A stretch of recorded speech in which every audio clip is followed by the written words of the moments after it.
Assalamualaikum warahmatullahi wabarakatuh. Di sini saya akan menjelaskan tentang materi manajemen risiko pertemuan ke-6. Untuk memudahkan pemahaman dan analisis terhadap risiko, kita bisa menetapkan atau mengelompokkan risiko-risiko. Salah satu cara untuk mengelompokkan risiko adalah dengan melihat tipe-tipe risiko. Tipe-tipe risiko bisa dikelompokkan menjadi dua, yaitu risiko murni dan risiko spekulatif. Apa itu risiko murni? Risiko murni adalah risiko di mana kemungkinan kerugian ada, tetapi kemungkinan keuntungan tidak ada, atau bisa disebut juga risiko yang tidak sengaja. Beberapa contoh risiko tipe ini adalah risiko bencana alam, gempa bumi, kecelakaan, kebakaran, dan semacamnya. Yang kedua, apa itu risiko spekulatif? Adalah risiko di mana terdapat kemungkinan kerugian dan juga keuntungan, atau bisa juga disebut risiko yang disengaja. Contoh tipe risiko ini adalah usaha bisnis yang pada suatu ketika bisa mengalami keuntungan namun juga bisa mengalami kerugian, hutang piutang, perdagangan berjangka, perjudian, dan lain-lain. Di samping kategori murni dan spekulatif, resiko juga bisa dibedakan antara resiko yang dinamis dan yang statis. Resiko statis biasanya berupa kondisi alam yang tidak dapat dirubah atau dikendalikan oleh manusia, seperti terjadinya angin badai, tornado, atau petir. Resiko dinamis muncul dari perubahan kondisi tertentu, sebagai contoh perubahan kondisi masyarakat, perubahan teknologi, memunculkan jenis-jenis risiko baru. Misalnya, jika masyarakat semakin kritis, sadar akan haknya, maka risiko hukum yang muncul karena masyarakat lebih berani mengajukan gugatan hukum terhadap perusahaan akan semakin besar. Risiko juga bisa dikelompokkan ke dalam risiko subjektif dan objektif, dan penjelasannya sebagai berikut ini. Risiko objektif adalah risiko yang ditarik berdasarkan pada observasi parameter yang objektif. Contohnya, tingkat mortalitas ayam broiler untuk usia panen 35 hari adalah sebesar 10%. Yang kedua, risiko subjektif adalah risiko yang ditarik berdasarkan persepsi seseorang. Contohnya, tingkat keparahan serangan hama pada tanaman padi yang bisa dianggap tinggi oleh satu petani namun juga bisa dianggap rendah oleh petani lainnya. Dalam manajemen pengelolaan risiko, terdapat beberapa jenis risiko menurut Harvard et al. 1999, yaitu yang pertama, risiko produksi. Risiko produksi adalah risiko yang terkait dengan fluktuasi produksi yang mempengaruhi penerimaan usaha tani on-farm. Disebabkan faktor-faktor seperti perubahan suhu, hama, dan penyakit, penggunaan input, serta kesalahan teknis usaha tani.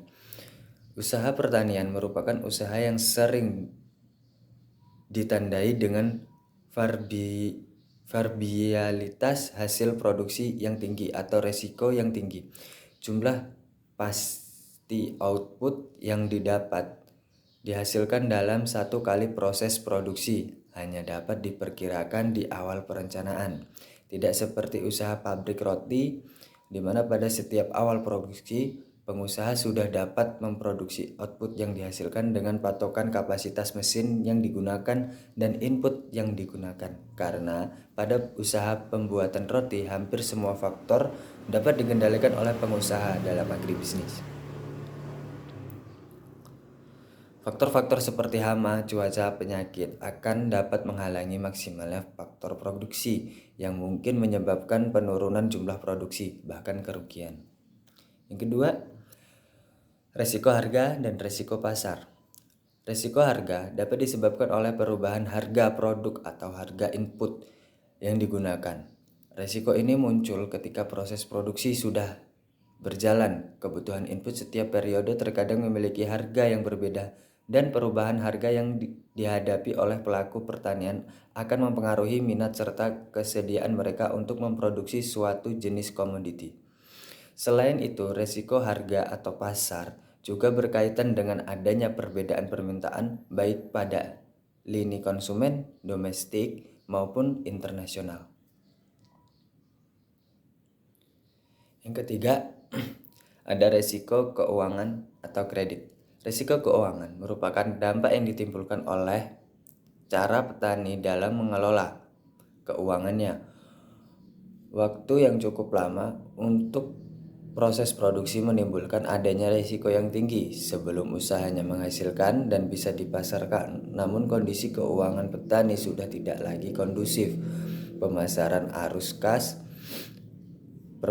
arus kas yang diperburuk dalam mengelola keuangan dan kurangnya akses petani ke layanan kredit, layanan asuransi, serta tingginya biaya pinjaman memperparah kondisi resiko keuangan. Selain itu, proses yang berbelit-belit dan dipersulit dalam melakukan pinjaman modal dapat diklasifikasikan juga sebagai risiko keuangan. Yang keempat, risiko kelembagaan. Risiko kelembagaan merupakan risiko yang timbul akibat adanya perubahan aturan atau kebijakan yang mempengaruhi aktivitas usaha tani agribisnis. Selain itu, kurangnya peran dari lembaga-lembaga yang bertugas menjalankan fungsinya dalam pelaksanaan kebijakan pertanian, peran pemerintah dalam menjaga kestabilan proses produksi, distribusi, dan harga input-output sangat dibutuhkan untuk memenuhi kebutuhan produksi petani dan potensi dalam menimbulkan risiko kelembagaan. Yang kelima, risiko manusia. Risiko ini disebabkan oleh tingkah laku manusia dalam melakukan proses produksi. Sumber daya manusia perlu diperhatikan untuk menghasilkan output optimal. Moral manusia dapat menjadi risiko ketika menimbulkan kerugian seperti adanya kelalaian sehingga menimbulkan kebakaran, pencurian, dan rusaknya fasilitas produksi. Menurut Sofyan, faktor-faktor penyebab munculnya resiko itu pada umumnya berasal dari dua sumber, yakni sumber internal dan eksternal. Sumber internal terjadi karena masalah internal yang ada umumnya lebih mudah dikendalikan dan bersifat pasti. Sumber eksternal umumnya jauh di luar kendali pembuat keputusan, antara lain muncul dari pasar, ekonomi, politik suatu negara, perkembangan teknologi, perubahan sosial budaya satu daerah atau negara, dan kondisi supply atau pemasok. Itulah penyampaian materi saya. Saya akhiri. Wassalamualaikum warahmatullahi wabarakatuh.